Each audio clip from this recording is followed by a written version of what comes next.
I am your host, Jeff Mohr, and this is Gruesome Magazine, where we review the very latest in streaming and video-on-demand horror movies. Each week, Doc Rotten, Crystal Cleveland, Dave Dreher, and I will take a look at various spooky, scary, and gory genre offerings. Not with us this week is my co-host, Doc Rotten. He is out gallivanting around, doing all kinds of fun stuff. But I am joined by Crystal Cleveland, the living dead girl and co-host on Decade of Horror, the 1980s. Crystal, what have you been up to? Not much. I just got back from Women in Horror, which was awesome. Yeah, that looked great. Yeah, Backward Creep won Best Narrative Drive from. Yeah, so that was pretty awesome. It was amazing. Yeah, that was exciting to see.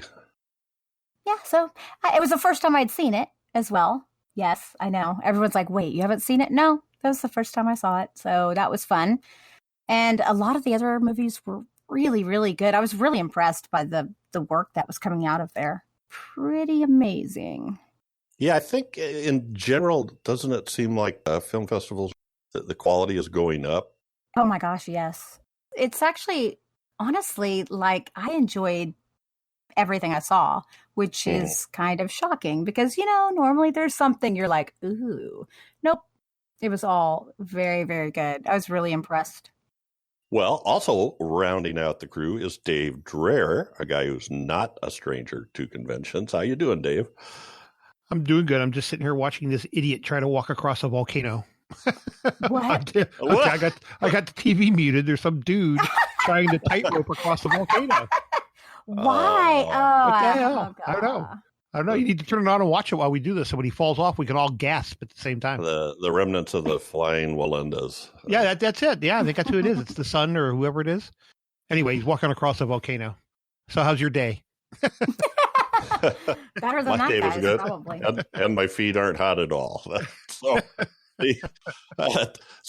we're going to review a couple movies here. But before we get started, we're going to let everybody know that Gruesome Magazine, H&R and Decades of Horror, brought to you by ExpressVPN. A VPN is a virtual private network or a secure tunnel between your device and the internet. VPNs are used to protect your online traffic from snooping, interference, and censorship. You get rock-solid privacy at blazing speeds. And you can be anywhere virtually. You can choose from 160 locations across 94 countries. Keep your real location hidden from prying eyes. And there are no restrictions. Watch whatever you want. Access any content, no matter your location. Say goodbye to block services and websites. And you can browse and download anonymously. Keep your online activity from being traced. ExpressVPN keeps no connection or activity logs, and you're secure. Everything is encrypted. And their support is great. You can get help anytime, email or chat live with customer support 24/7. They are there to help.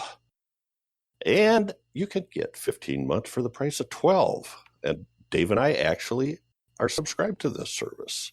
We do. I had my first issue since I subscribed it. Yeah, but they took care of it literally 3 minutes on support, and it was fixed. So again, what more can you ask for? Problems are going to happen. All you can ask is that they fix them. But that's good. That's great. I've had a great experience as well. We've got two movies to discuss today.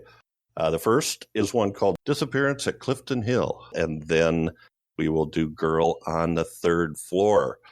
So first up, Disappearance at Clifton Hill follows a troubled young woman returning to her hometown of Niagara Falls. Niagara Falls! I had to say that at least once. I think this guy that I'm watching, didn't he cross Niagara Falls on his tightrope? Oh my God, it's a tie-in. Probably. Yes. It probably is. Slowly he turned. Well, okay. He follows a troubled young woman returning to her hometown of Niagara Falls, where the memory of a long-ago kidnapping quickly ensnares her. This is directed by Albert Shin, written by James Schultz and Albert Shin, and stars Tuppence Middleton, Hannah Gross, Marie-Josée Croze, Eric Johnson, Andy McQueen, and David Cronenberg. So let's start off. Crystal, Could you give us your first impressions of Disappearance at Clifton Hill? So the movie starts out and it's essentially, I guess, a flashback of the main character who Tuppence, is that her name? I think she's awesome. I really, really like her as an actress. She plays Abby. Yeah. Yep. She's awesome. And she sees a kidnapping and then comes back, and it starts off and you think, oh, okay. There's some interesting things going to happen here. You find out that there's this family of magicians that are somehow involved. They have creepy videos of the people who perpetrated the kidnapping. She is trying to save her mother's, I guess, rundown hotel or motel. Is it a motel?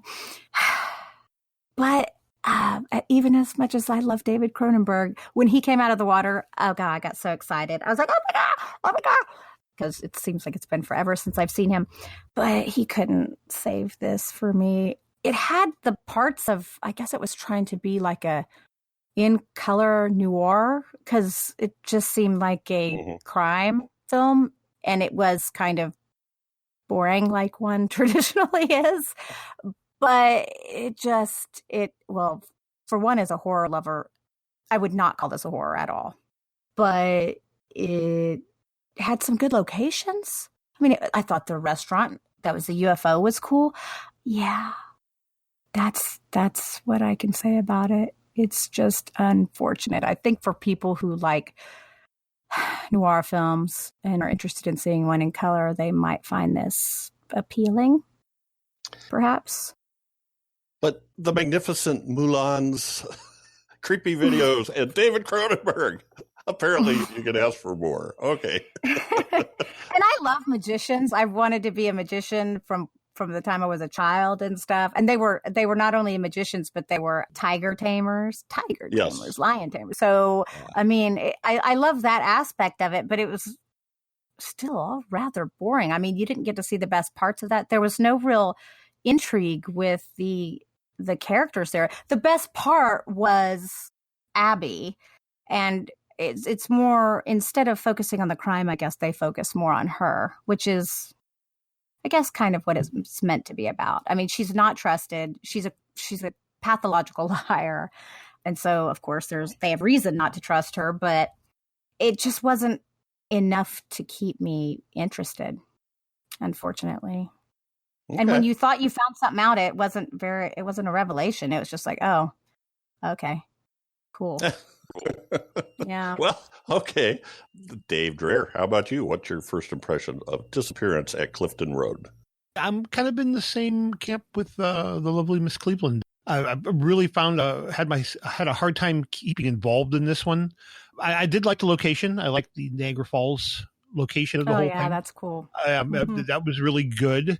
But again, you can't really call this a horror movie. There really isn't any horrific element to it at all. That it's a crime drama maybe, but yeah, I don't know. It was just it was a tough watch.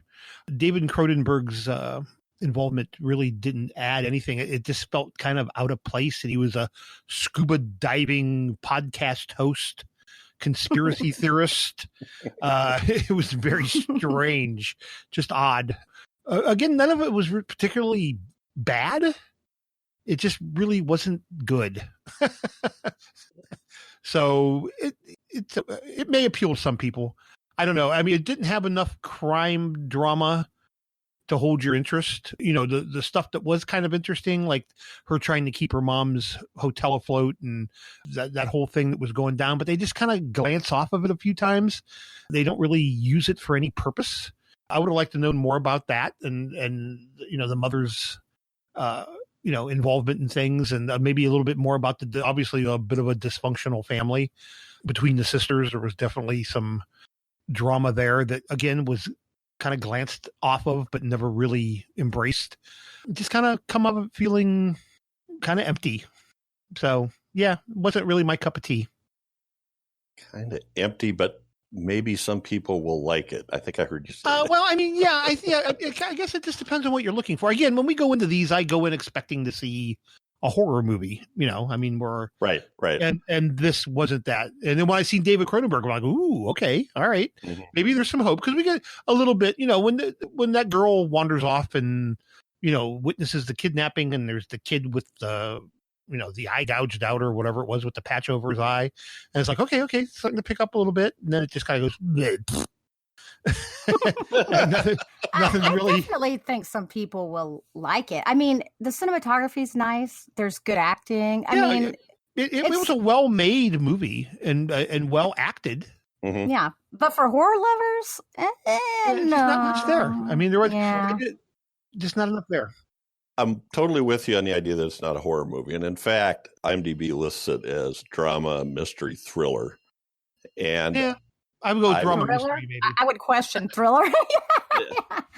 There's not, I'm trying to think if there's any, the thriller part for me is the very beginning, that opening scene when Abby's a child and she witnesses the kidnapping. That's what I mean. It started with a little bit of like, oh, okay, see where this. I mean, that whole thing with the car and and she moves and they, you think, oh my God, they're going to find her too and throw her in the trunk as well.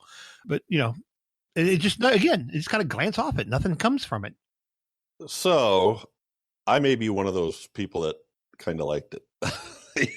It's there we go. Yeah. That doesn't surprise me. It doesn't surprise me. So Disappearance at Clifton Hill comes from IFC Midnight, which has a track record of putting out some well-made movies. And I would classify this, you guys almost nailed it right on the head. I guess I would call it a neo-noir mystery, new version of noir, colored noir, as Crystal referred to it.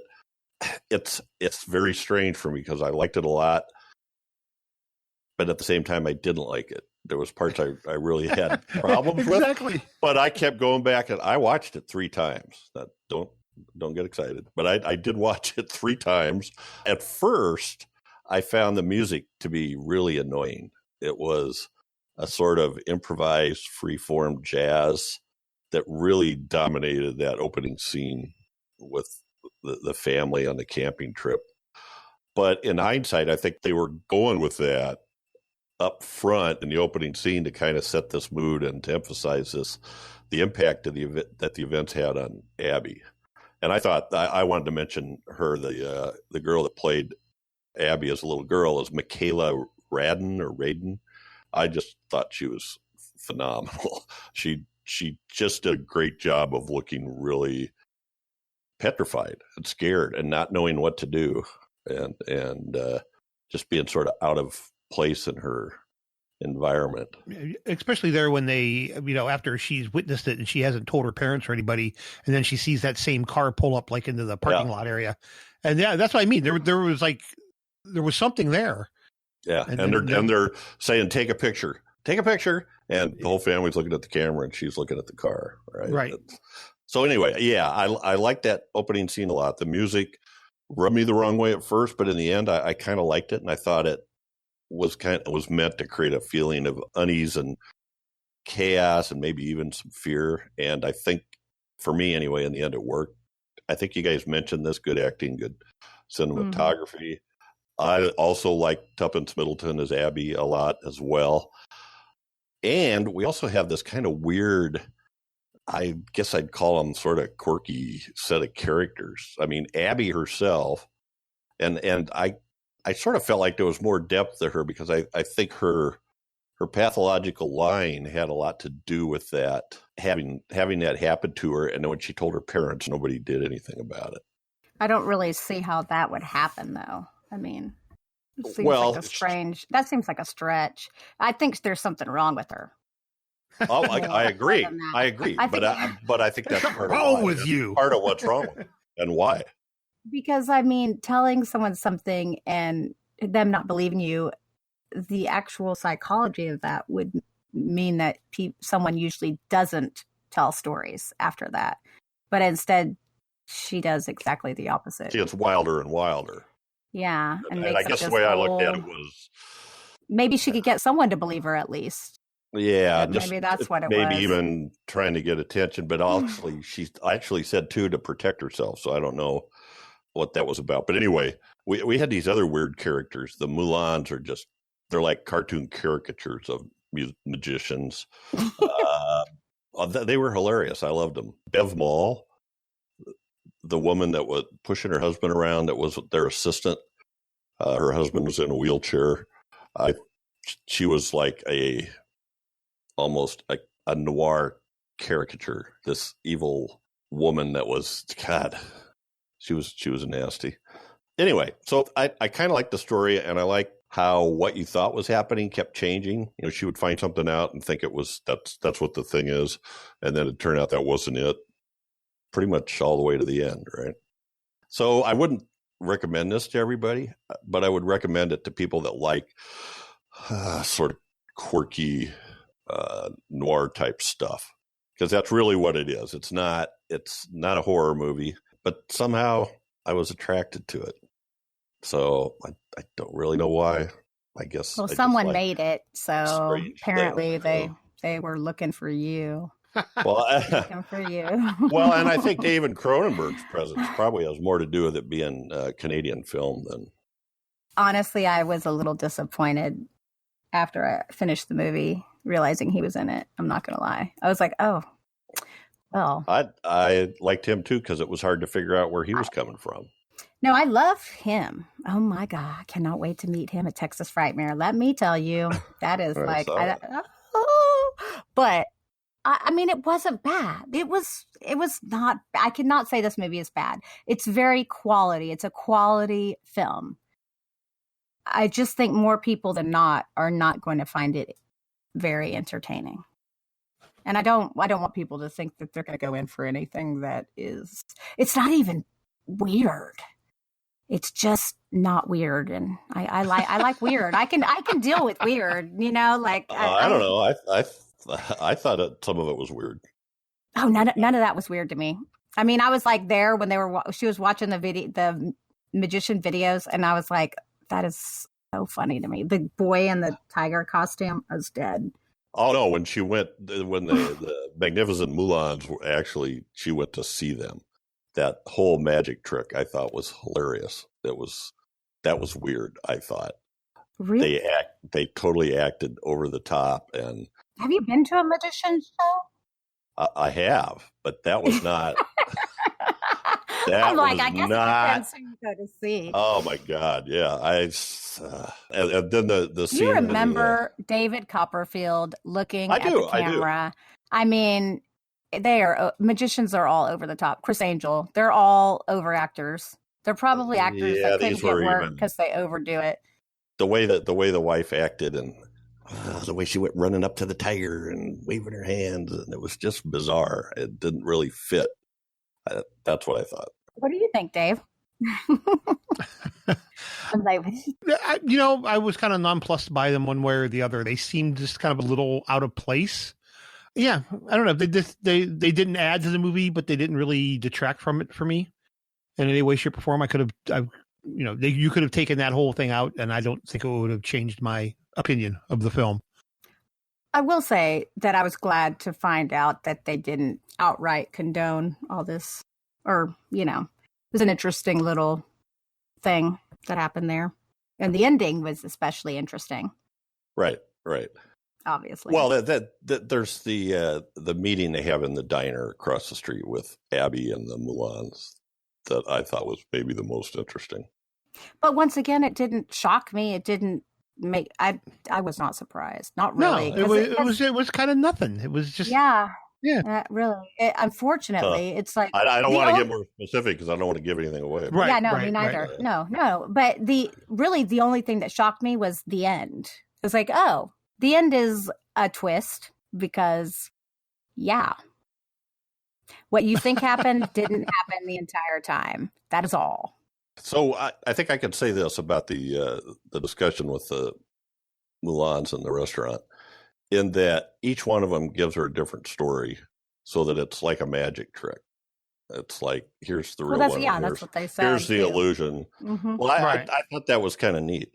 I like that, but I also thought Marie Jose Cruz, that played Mrs. Mulan. Oh, yeah. She was, I just thought, I don't know. I don't see how you could watch her and not think she was quirky. Even in the restaurant, she had the weirdest facial I just thought she was mean. She was just a mean little bitch. That's all. Like, I was like, oh, she's a bad mother, and she cares more about the animals than she does her own child. That's all. She was kind of simple and just mean. Just mean. I was like, I cared nothing for them. I was just like, no. I see. I see that you. I love that you find stuff like this fun. I kind of wish I did it. Well, I wouldn't call it fun. I would call it. I just was interested in it, and something. I don't know if this ever happens to you, but that's happened to me with books before, where something about it, the rhythm or the visual or the whatever it is, appeals to me, and I don't even know if I could say I enjoy it, but I watched it 3 times, and I wasn't bored any of the 3 times. So, oh my gosh! I watched it once and felt like I'd watched it 3 times. Oh no! Oh God! I'm like, you watched it 3 times. My mind is blown. I think it's important to note, though, because again, this is not a poorly made film. No, it's not. It's totally it's quality. Not. That's why I'm not. Honestly, I'm not reaming it, because I mean, clearly, like I said, the acting was good. A lot of work was put into this film, even in the story. Okay, I mean, it was obvious someone took a lot of time with it. It's just not my cup of tea. That's all. That's all. It's not my thing. Sure. If you want to see David Cronenberg in a wetsuit, this is definitely your film. Which is kind of hot. Yeah, it's kind of hot. You didn't think that was a quirky character? I mean, no, but I'm a big historian, weirdo. salvage diver / podcaster, conspiracy theorist. Okay, see, no, but you want to know the difference? Like, you're way more normal than I am, Jeff. I'm super duper weird, so not much. I think you could say that about most people, but yeah, I'm like, no, that's not weird at all. I'm like, really, I want to know if that UFO restaurant is actually real. Is that a real restaurant? Because I love it. I want to go there if it is. Yeah. Me too. Yeah, it's got to be real. I don't see any way they could set design something that extravagant. It's got to be a real place. I loved how he pitched the podcast too. Whenever he did an interview, somebody was talking to him as the town historian, and then there's the podcast Over the Falls. The whole thing has a very 80s feel to me in its story. The magicians are very 80s. Niagara Falls is very 80s because, I mean, I barely remember even talk of Niagara Falls because I don't remember anyone talking about Niagara Falls in forever. Honestly, Niagara Falls used to be the place, and now, I mean, I don't know if anything happened to it. I don't know what's going on with Niagara Falls, but now no one seems to go there any longer. Not that you need a passport. It's more of a deal to go before you could just jump in the car and go. Sure. Well, that's definitely part of it too. But yeah, All right. Well, let's wind up the discussion on this film. Crystal, what are your final thoughts, your score, and your favorite scene for Disappearance at Clifton Hill? Like I said, it's a quality movie. It was well acted, good cinematography. I think great direction as well. I think it's just, I just need a little bit more nastiness and gore in my films. That's all. Not for everyone. I'm going to give it a 2.5.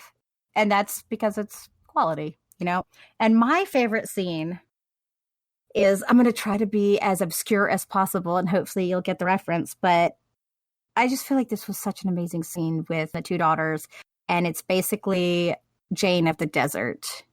If you remember that, she became known as Jane of the Desert. I just think that whole interaction was amazing.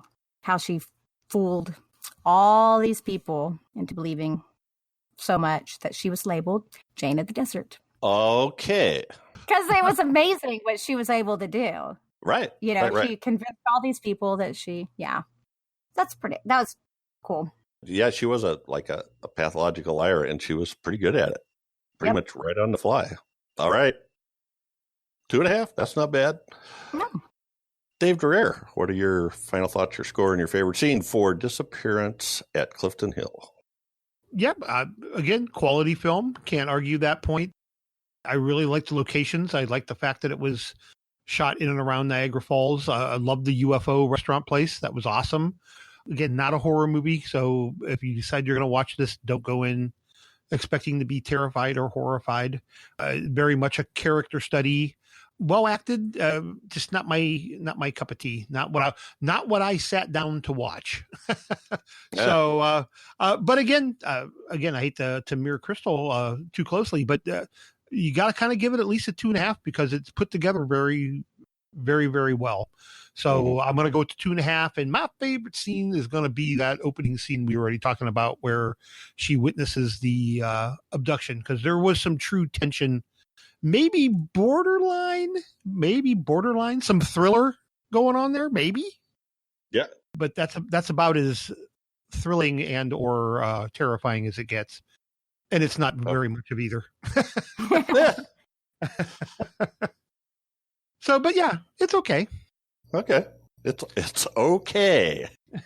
So for me, I think I pretty much said what I thought. You guys are exactly right. It's not a horror film. I would classify it as neo-noir if we put it into a genre or even subgenre. And it has a lot of those characteristics.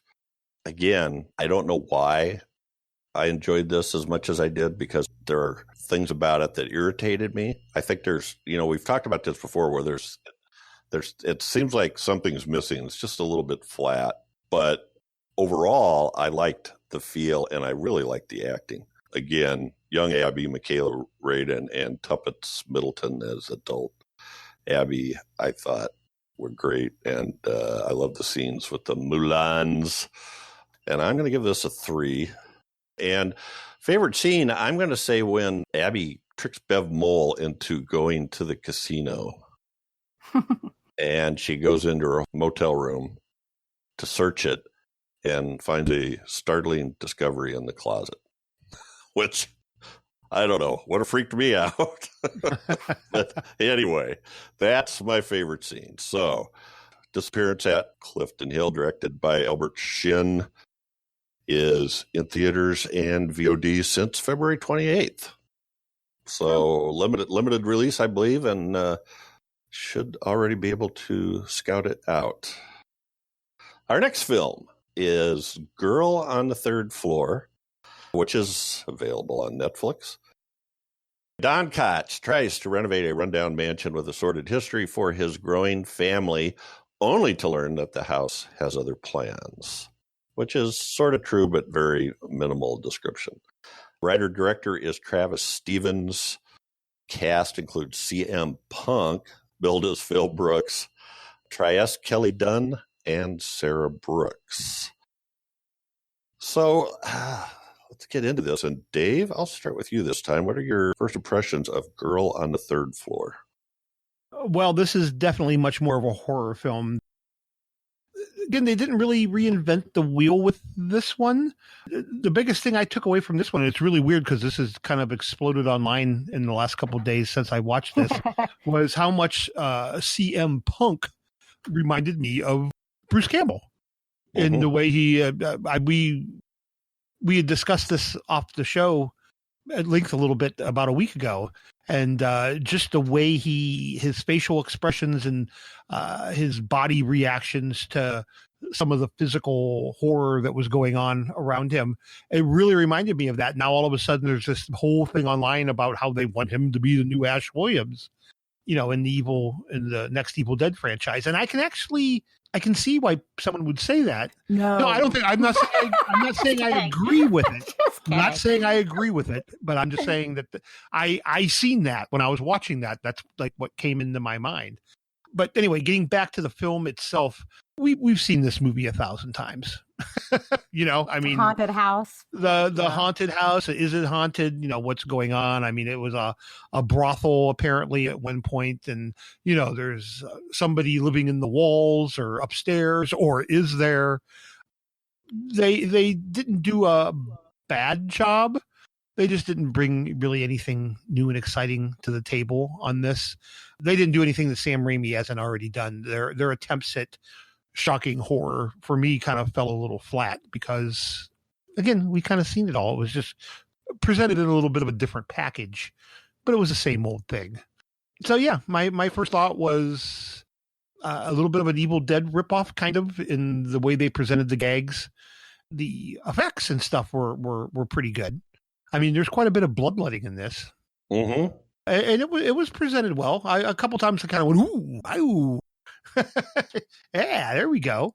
But not really enough of that. And you really don't care for CM Punk's character that much. Yeah. It gets a little more interesting when the wife comes into the picture.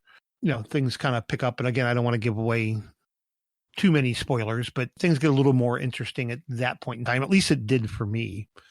But overall, I just found it to kind of be kind of the same old. That's it. Same old, huh? Same old. So what about you, Crystal? What first impressions of Girl on the Third Floor? Well, Dave and I think a lot alike. I think I liked it maybe a little bit more than him. And there's a lot of gelatinous goo, and I kind of like gelatinous goo.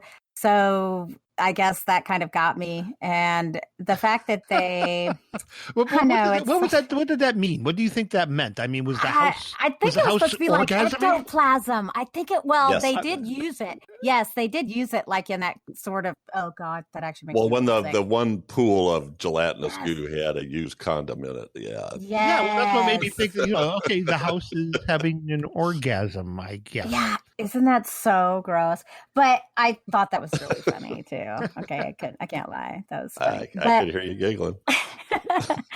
But I think CM Punk was my least favorite part of this movie, to be honest with you. I just don't like his face. And I love Bruce Campbell's face. And so that's why I have the biggest problem with this. I'm like, he just, and I guess the reality is you're supposed to hate this character. And I hated his character. And I don't know if it was him or the role. I think I probably need to see him in something else to really be sure. Like the next chapter of the Evil Dead franchise? Oh, God, no.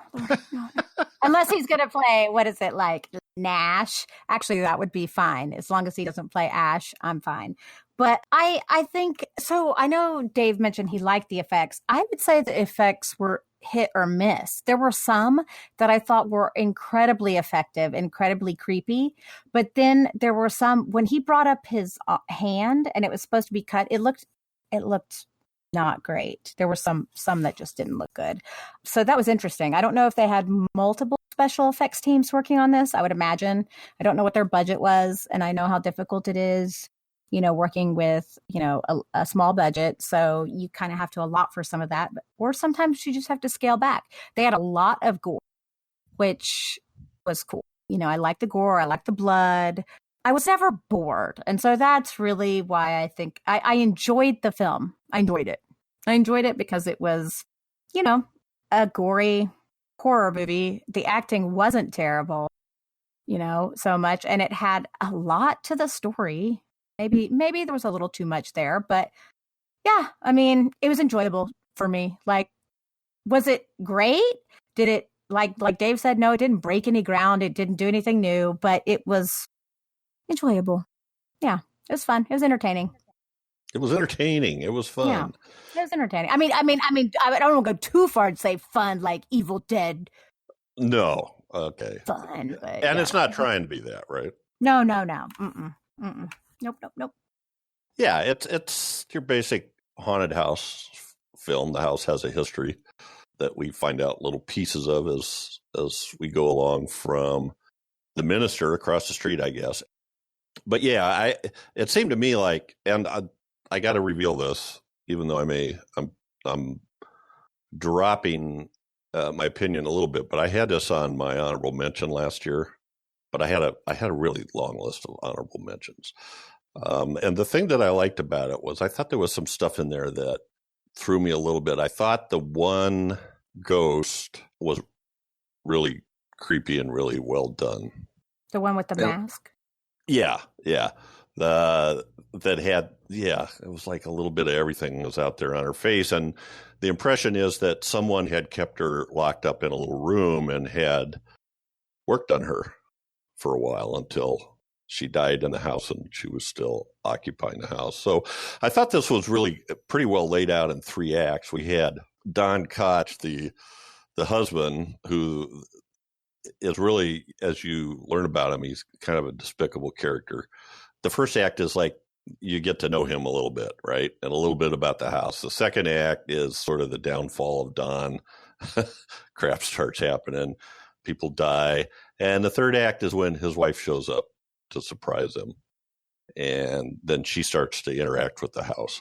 I liked Sarah Brooks, who played Sarah in the movie. I thought she did a good job. To say too much about these characters, because I don't want to give stuff away, although it's pretty obvious. I think a lot of it right off the bat. Then they have these things that show up. They have these little balls that show up all the time, which I have no idea what it was supposed to mean, but I thought it was interesting. Yeah, they're always rolling around. Yeah, right. Yeah. And they well, sort of that guy gave her marbles. Right. So I'm assuming, not saying that there were marbles any longer, but that's where that whole idea of those came from. It was from the kid. Yeah, there's a pretty good scene of those, I thought, with Don Koch. I was interested in seeing this movie because I read a little bit about the co-writer, director, Travis Stevens, and he has I guess what they call a boutique production company, Snowfort Pictures, that specializes in commercializing genre films, low budget stuff. So he's done stuff with Karen Kusama, with Double X, Adam Wingard, the film Busters, Mall Heart. I don't know if you guys have seen that. Sarah Adina Smith. Cheap Thrills was another movie he was involved in. Starry Eyes. Oh, I loved Starry Eyes. We Are Still Here and Mohawk, both directed by Ted Gagan. And lots of up-and-coming actors and filmmakers. Kill 68 was another one he was involved in. Big Ass Spider. So lots of stuff that we've heard of and with independent filmmakers. So I was interested in seeing what he came up with as the writer and the director. So I thought he had, it's sort of like got all the pieces to it. I wasn't as impressed with it as I was when I saw it last year. This has been out a bit, and I caught it on video on demand, and now it's streaming on Netflix, so everybody can catch it. But I definitely think it's worth a watch. The only thing that bothers me a little bit is his wife seems to be a very smart, very strong person, and I don't get why she's trying to stick with this guy after all the shenanigans he's pulled prior to this. We find out he screwed all his clients and made a deal with the feds and to get out. Well, don't you think you find out she's not that smart toward the end of the movie, or at the end of the movie? You find out maybe she's not. She might. She is. Oh no! What? I guess I'm not following where you're coming from on that. Considering, spoiler alert, that she stayed in the house. I mean, are you kidding me? Are you kidding me? She stayed in the house. No. But that's okay. I mean, it's a movie. I'm okay with that, but that's not the sign of an intelligent person. Sorry, it's just not. Would you stay in the house? Normally, no. But I thought she, in the end, with that final scene, and again, we're spoiling the crap out of this. I thought she stayed we stayed in the house because Don was there. His ghost or something was there, and he could. You thought she did it for that? Because he could keep an eye on their baby. What? That's what I thought. What? Are you crazy? Are you kidding me? She says something. She walks out the door about stay here and something. I don't know. People will keep an eye on you or something like that. I can't remember exactly what she says, but that's what made me think that's what she was doing. I mean, clearly the dad, whatever happened to him, he was no longer her husband. He was some sort of, that house obviously takes. Well, maybe the sequel will be Dad on the third floor. Oof. Oh God! Don't say the S word when it comes to. So anyway, I liked it. I thought there was stuff in here I hadn't seen before. It wasn't like the obvious tropes, or at least had enough of a twist on it that I felt like it was different. So I enjoyed The Girl on the Third Floor. Although second time around, not as much, because again, Don Koch is a real irritating character, and you really don't care about him. So, when he gets it, you're kind of like rooting for the ghosts. That's sort of what I was thinking. True. It's true. So, all right. But special effects. So what did you think about the one ghost? The one that had the messed up mask? No, yeah, the one. That's the child. The child. Yeah. Dave, what did you think of that? I don't know that I thought much of it. Oh. Actually, I mean, it wasn't bad or poorly done. Do we know who portrayed that character? Yeah. I think it was Seda, and it says Elisa Dowling. Oh, okay, yeah, yeah. Lisa Dowling, she's been around. Yeah, I think she was menacing enough. The mask or whatever you want to call that was kind of, I don't know, seemed a little out of place. But again, she doesn't have a lot of screen time, so I don't know that it was that distracting. Again, I didn't really put a lot of thought into that character. I was more impressed with some of the more practical, like house effects things that they did with the house. I mean, the goo, whatever it was. Yeah. I mean, that was all good. We had a lot of black sewery stuff coming out of pipes, and just a lot of goo and ooze. And I was having a little bit more fun with that. Me too. Than the actual characters. But yeah, I mean, is she going to be an iconic horror figure? No, she's not. But I don't think she takes anything away from the movie either. She creeped me out. Did she? Yeah. I wasn't quite sure what they were going for with her. I'm not sure. I wasn't either, but it creeped me out, whatever they were trying to do. That's what. Yeah. I think it just kind of puzzled me more than creeped me out. I was like, huh? What? What about you, Chris? What do you think of her? Well, she didn't creep me out at all. But what I was interested in is why she had teeth on her head. That was confusing to me. That's what I mean. It was all kind of confusing. Yeah. I wasn't even sure that's what I'd see. Were they teeth on her head? Yeah, they were teeth on her head. I wasn't sure. That's what I mean. I was kind of confused by them. Like, was her head wrapped in a bandage? Was that a bandage? Or I don't know. I don't know what I was looking. I don't know what I was looking at. I think that's. I thought that was like the result of years of somebody's screwing with her, cutting her, and but how do you get teeth on her head? I guess that's what I thought. The same. I thought the I was same very confused. Sort of I was very confused. Yeah, I kind of thought the same thing as you, Jeff. As far as like, they took this little girl and were messing with her or whatever, but. Why? How did she get teeth on her head? It's not like they really had any surgery. I think too hard. I know. I should have just. I did enjoy her. I'm not gonna lie. I thought she was. Cool. Yeah. But I think Alyssa portrayed her well. Yeah. I'm just not sure what they were going for. I agree. That was my thing too. Honestly, I can tell you something that seriously irritated me in the movie, and that is the timeline and the costumes. The adult temptress ghost, or whatever, what was she wearing? I mean, it just doesn't even make any sense that she looked like she was almost trying to be like a 1950s style when obviously that is not like a cheerleader outfit. Yeah, it was that really. That's a good point because it didn't fit the 100-year-old brothel story. Right, and I feel like to be true to the story, they needed to be true to that. I mean. At least to a degree. I was a little disappointed in that. I just think it failed in that regard, and it made it seem. I know that's such a silly thing, but it made it seem less put together.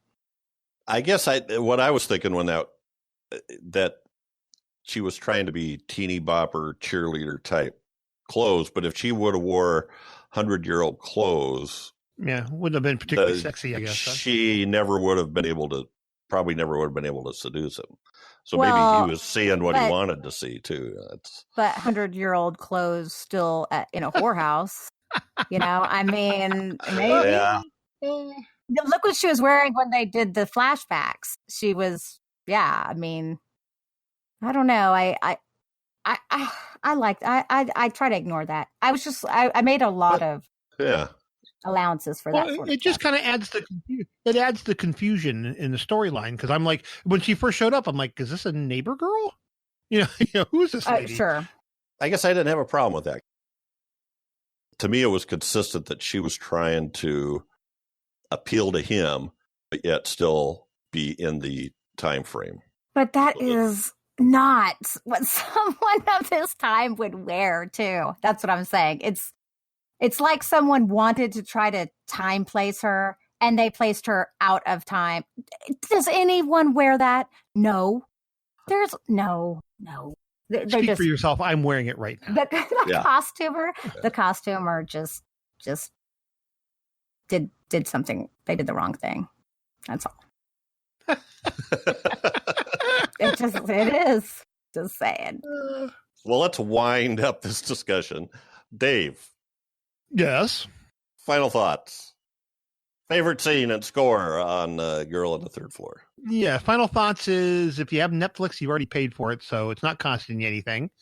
Go check it out. It's not, again, it's kind of like our first movie. It's not a horribly done movie. It really isn't. There's lots of goo and grue and gore and a couple wincy moments. And again, if you're looking for something that's logical or makes sense, this is not the movie to watch.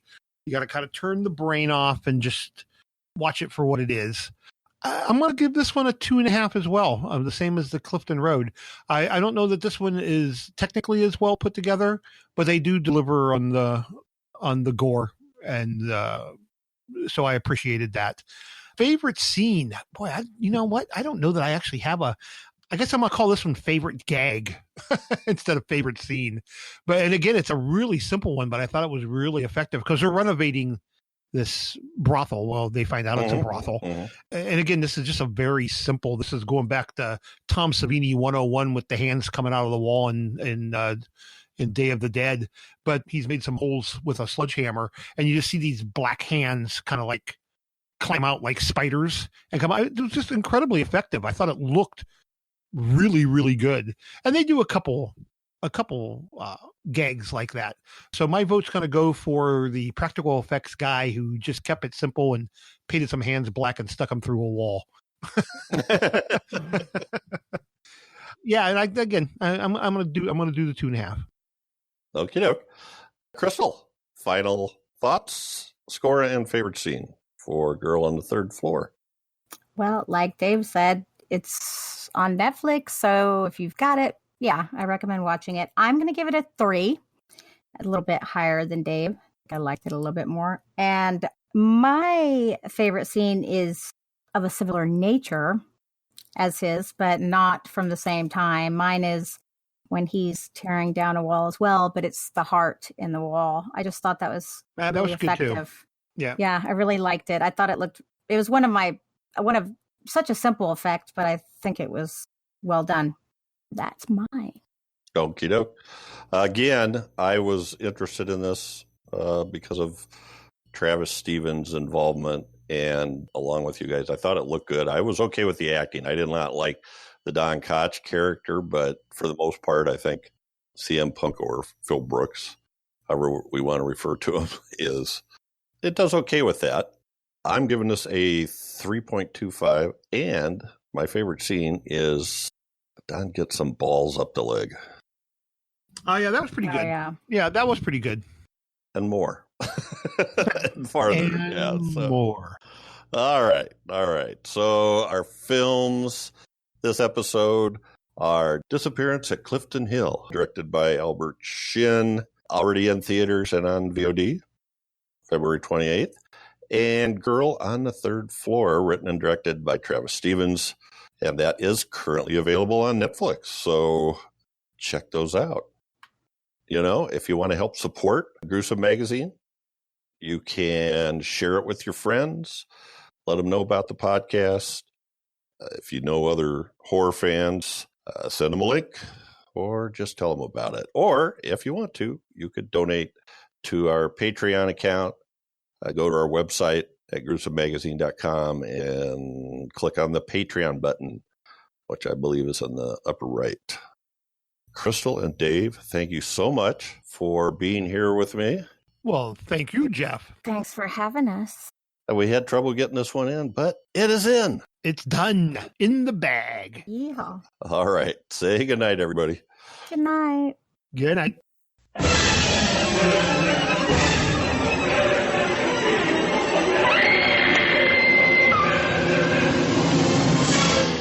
Gruesome Magazine.